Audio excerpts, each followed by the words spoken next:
अब हम लोग देखते हैं मुदलियार आयोग, माध्यमिक शिक्षा आयोग।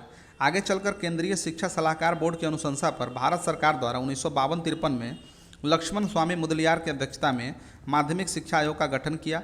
इस आयोग ने माध्यमिक शिक्षा में सुधार हेतु कई महत्वपूर्ण सुझाव दिए, जैसे कि वस्तुनिष्ठ परीक्षण पद्धति पर जोर दिया गया, बहुउद्देशीय स्कूलों की स्थापना पर बल दिया गया, ग्रामीण उच्च शिक्षा समिति की स्थापना की गई, अखिल भारतीय क्रीड़ा परिषद व अखिल भारतीय माध्यमिक शिक्षा परिषद की स्थापना हुई, कृषि शिक्षा पर विस्तार करने पर बल दिया गया, इंजीनियरिंग कॉलेजों एवं प्राविधिक विद्यालयों का निर्माण किया गया, माध्यमिक स्तर पर त्रिभाषा सूत्र आदि विषय पर कार्य हेतु सरकारी प्रयास किए गए। तो ये था माध्यमिक शिक्षा आयोग यानी कि मुदलियार आयोग। आगे बढ़ते हैं और यह है कोठारी आयोग। ठीक है, 14 जुलाई 1964 को भारत सरकार ने डॉक्टर दौलत सिंह कोठारी की अध्यक्षता में स्कूली शिक्षा प्रणाली को नई दिशा देने के उद्देश्य से एक आयोग का गठन किया, जिसे कोठारी आयोग के नाम से जाना जाता है। कोठारी आयोग ने भारतीय स्कूली शिक्षा के संबंध में कई महत्वपूर्ण सुझाव दिए। इसने प्राथमिक शिक्षा से लेकर शोध कार्यों के संबंध में भी अपने सुझाव प्रस्तुत किए तथा शिक्षा के सभी स्तरों पर इसके उद्देश्यों को भी निर्धारित किया। साथ ही सभी शिक्षा संबंधी पहलुओं की ओर ध्यान किया, जैसे कि नारी शिक्षा, शिक्षा में होने वाली वित्तीय की समस्या, शिक्षा के प्रति जागरूकता इत्यादि। तो इसके महत्वपूर्ण सुझाव क्या थे? तो शैक्षणिक अवसर की समानता पर बल दिया गया, अध्यापक शिक्षा पर जो है बल दिया गया, विद्यालय शिक्षा का विस्तार किया गया और 10+2+3 यानी कि 10th plus intermediate plus graduation, इस संरचना की संस्तुति की गई। 25% माध्यमिक स्कूलों को व्यावसायिक स्कूलों से में बदलना जो है इसमें एक सुझाव दिया गया। प्राथमिक शिक्षा मातृभाषा में देने, माध्यमिक स्तर पर स्थानीय भाषाओं में शिक्षण को प्रोत्साहन दिया गया। ये था कोठारी आयोग। ठीक है, प्राथमिक शिक्षा मातृभाषा में ये इस तरह कोठारी आयोग देश का पहला शिक्षा आयोग था जिसने सामाजिक बदलावों को ध्यान में रखते हुए ठोस सुझाव प्रस्तुत किए।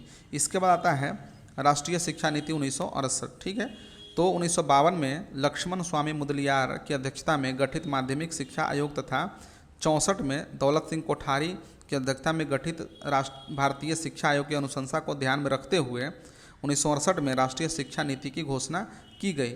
इसमें राष्ट्रीय विकास के प्रति समर्पित, चरित्रवान व कार्यकुशल नवयुवक को तैयार करने का लक्ष्य निर्धारित किया गया। ठीक है, इस शिक्षा नीति की मुख्य बातें क्या थी? 10+2+3 शिक्षा पद्धति का विकास करना, हिंदी का संपर्क भाषा के रूप में विकास करना, शिक्षा के अवसरों में समानता स्थापित करने हेतु प्रयास करना, विज्ञान एवं तकनीकी शिक्षा पर बल देना, नैतिक व सामाजिक मूल्यों के विकास पर बल देना, ये सभी था। अब हम लोग आगे बढ़ते हैं 1986 का राष्ट्रीय शिक्षा नीति।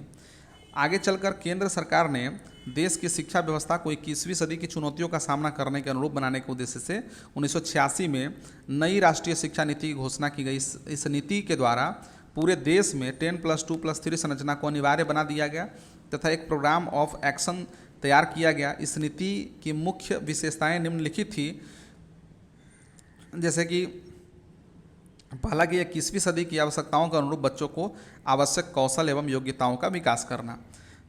फिर है कि एक गतिहीन समाज को ऐसा गतिशील समाज बनाना जो प्रतिबद्ध हो, विकासशील एवं परिवर्तनशील हो। शिक्षा के सार तत्व के संबंध में कहा गया कि शिक्षा सभी के लिए आवश्यक है तथा मानव के सर्वांगीण विकास में शिक्षा की अहम सांस्कृतिक भूमिका है। इसके बाद हम लोग देखते हैं राष्ट्रीय शिक्षा नीति 1986 के बाद आचार्य राममूर्ति समिति। 1986 की राष्ट्रीय शिक्षा नीति में भी 2 बार संशोधन किए गए। पहली बार 1990 में राममूर्ति की अध्यक्षता में तथा दूसरी बार जनार्दन रेड्डी की अध्यक्षता में। आचार्य राममूर्ति की अध्यक्षता में गठित समिति में निम्नलिखित सुझाव दिए गए।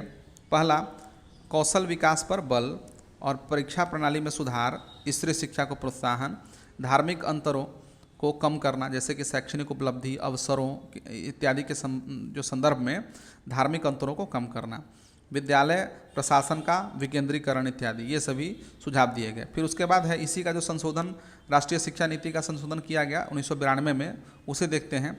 तो 1991 में कांग्रेस के पुनः सत्ता में आने पर पिछली सरकार द्वारा शिक्षा नीति में किए गए परिवर्तनों का पुनरीक्षण करने के उद्देश्य से जनार्दन रेड्डी की अध्यक्षता में समिति गठित की गई। इस समिति ने निम्नलिखित सुझाव दिए। पहला, प्रत्येक विद्यालय में कम से कम 3 शिक्षकों का प्रावधान। दूसरा है ऑपरेशन ब्लैक बोर्ड और स्कूल कॉम्प्लेक्स जैसी योजनाओं को जारी रखा जाए। फिर है प्रौढ़ शिक्षा पर जोर तथा उसके लिए जिला साक्षरता अभियान की सिफारिश। ठीक है। इसके बाद आता है यशपाल समिति 1992। यशपाल समिति ने अपनी रिपोर्ट शिक्षा बिना बोझ के 1993 में भारत के स्कूल में निरर्थक एवं नीरस शिक्षा तथा कक्षा में बच्चों की समझ या बोध के अभाव को मजबूती से दिखाने का प्रयास किया गया। इस समिति द्वारा दिए गए महत्वपूर्ण सुझाव इस प्रकार थे। पहला कि प्राथमिक शिक्षा को सुरुचिपूर्ण एवं गुणवत्तापूर्ण बनाना। दूसरा, पाठ्यक्रमों को व्यवस्थित करना। तीसरा, उबाऊ एवं गुणवत्ताहीन परीक्षा प्रणाली को रुचिकर बनाना। शिक्षा को तकनीक से जोड़ने संबंधी सुझाव इत्यादि, ये सभी सुझाव दिए गए यशपाल समिति के द्वारा। फिर TSR सुब्रमण्यम समिति, ये क्या था? 2015 में पूर्व कैबिनेट समिति TSR सुब्रमण्यम की अध्यक्षता में नई शिक्षा नीति बनाने के लिए समिति गठित की गई। ठीक है, जिसमें मई 2016 में अपनी सिफारिश सरकार को सौंप दी। इस समिति ने निम्नलिखित सुझाव दिए।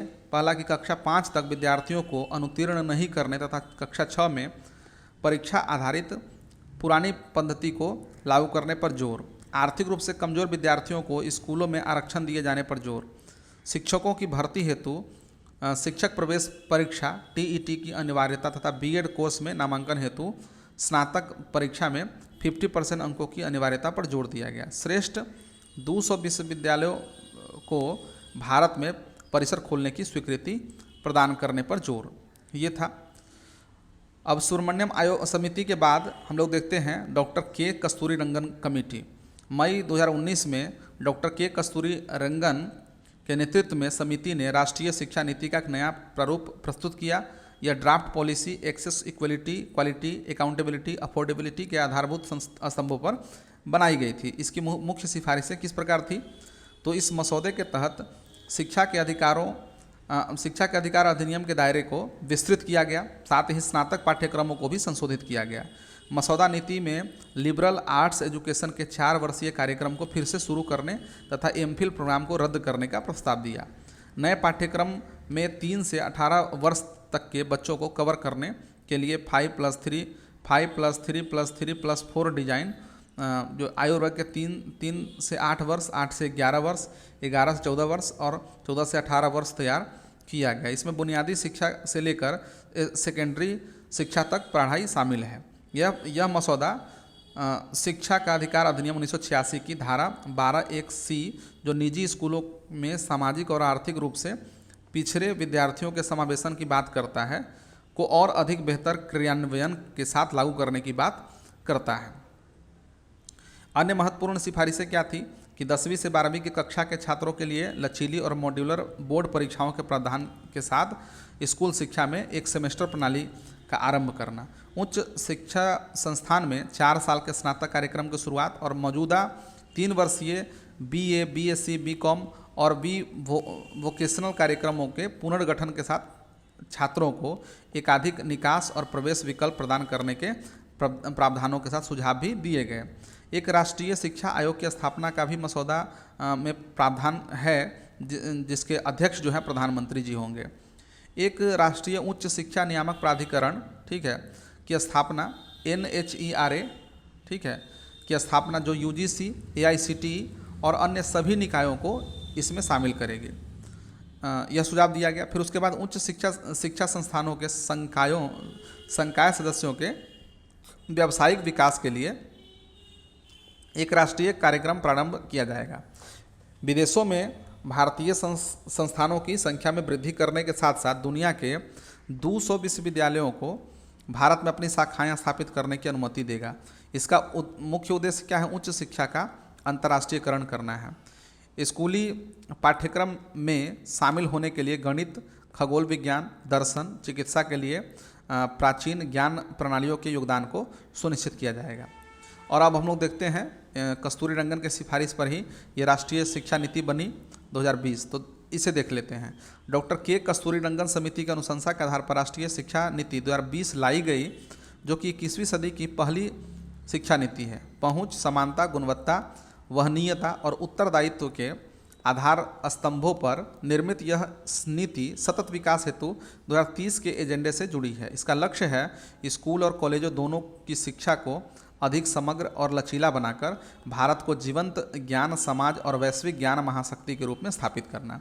यह नीति प्रत्येक विद्यार्थी के अंदर की अनूठी क्षमताओं को बाहर लाने, नैतिक मूल्यों को बढ़ाने, तार्किक चिंतन को प्रोत्साहित करने, अनुसंधान की संस्कृति को प्रोत्साहित करने तथा भारत के प्रति सुदृढ़ता और गौरव को बढ़ाने पर भी जोर देती है।